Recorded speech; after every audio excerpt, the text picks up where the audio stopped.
Hello मेरे प्यारे दोस्तों, आप सभी को मेरे यूट्यूब चैनल कहानी का खजाना में स्वागत करती हूँ। आई होप आप सभी लोग खुश होंगे, स्वस्थ होंगे। चलिए दोस्तों, आज आप सबको मैं एक नई कहानी सुनाती हूँ। भैया ने मेरी एक ना सुनी और वो तो अपनी मनमानी करते गए। मैं उन्हें मना भी नहीं कर पाई। दोस्तों, मेरा नाम उर्मी है। मैं अभी 21 साल की हूँ। ये कहानी तब शुरू हुई जब मैं 18 साल की थी। मैं बहुत ही ज्यादा गोरी हूँ। मेरे गाल और होठ गुलाबी हैं। उस वक्त मेरा कोई बॉयफ्रेंड नहीं था, लेकिन मेरी सभी सहेलियों के बॉयफ्रेंड थे। मैंने सोचा कि जब पढ़ाई खत्म हो जाएगी तो मैं भी किसी के साथ दोस्ती कर लूंगी। जैसे ही मेरा 12 का रिजल्ट आया, मैं खुशी से झूम उठी। मेरा रिजल्ट बहुत ही अच्छा आया। मैं बिहार स्टेट टॉपर बन गई। सभी लोग मुझे बधाई देने लगे। जब मेरे भैया को पता चला कि मैं स्टेट टॉपर बन गई हूँ, तो वो बहुत ही खुश हो गया। भैया ने फोन करके बोला, मुझे पता था कि तेरा रिजल्ट बहुत ही अच्छा आएगा।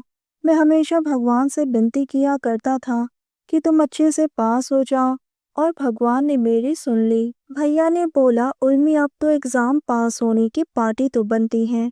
मैंने कहा ठीक है, आप जब चाहे पार्टी ले लेना। पार्टी तो बहुत छोटी चीज है, आप जो चाहोगे आपको वही मिलेगा। उसके बाद मैंने फोन काट दिया। दोस्तों, चैनल पर नए आए हैं तो इस वीडियो को लाइक, शेयर और सब्सक्राइब करें और एक प्यारा सा कमेंट जरूर कर दें। मेरे भैया एक इंजीनियर है और वो दिल्ली में रहते हैं। वो मेरे से 3 साल बड़े हैं।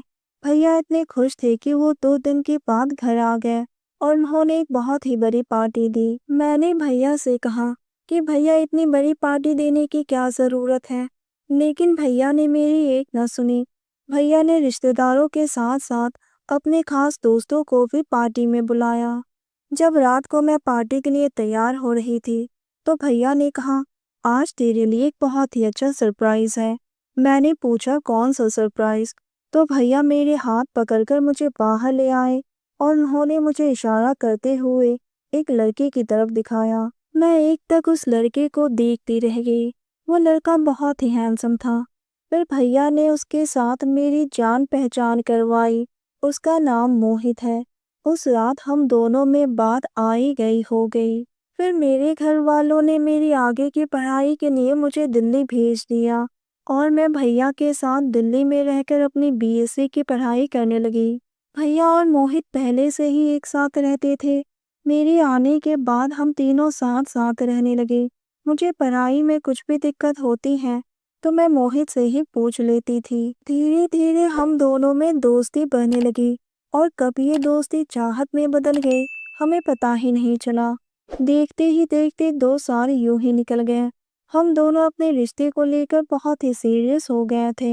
एक दिन भैया को ऑफिस के काम से 2 दिन के लिए बाहर जाना पड़ा। मैं और मोहित ही घर पर रह गए। उस रात मोहित ने मेरे लिए चिकन बनाया और बियर भी लाया। हम दोनों ने साथ में बैठकर खाना भी खाया और थोड़ी बियर भी पी ली। फिर धीरे धीरे रात गहराती गई और हम दोनों अपनी चाहत में इस कदर खो गए कि हमें होश ही नहीं रहा। उसके बाद वो मुझे अपने कमरे में ले गया। हम दोनों एक दूसरे के करीब आ गए। मैं उसका साथ पाकर पागल से हो गई और अंगड़ाइयाँ लेने लगी। मेरी आंखें नशीली हो गई, होठ अपने आप लाल हो गए। मैं पूरी रात मोहित के साथ अपना खूबसूरत पल बिताने लगी। पहली बार मैं मोहित के साथ इतनी खुश थी कि मैं शब्दों में बता नहीं सकती। इसी तरह से 2 दिन तक मोहित और मैंने यादगार पल बिताए जो कभी न भूलने वाली थी। लेकिन एक दिन मेरे भैया को हम दोनों के रिश्ते के बारे में पता चल गया। भैया तो पहले से ही चाहते थे कि मोहित और मेरी शादी हो जाए। भैया को हमारे रिश्ते से कोई प्रॉब्लम नहीं था और ना ही मेरे मम्मी पापा को। पर जब मोहित के घर वालों को ये बात पता चली तो उनके घर वालों ने हमारे इस रिश्ते को स्वीकार नहीं किया, क्योंकि मोहित ब्राह्मण था और हम छोटे जात वाले थे।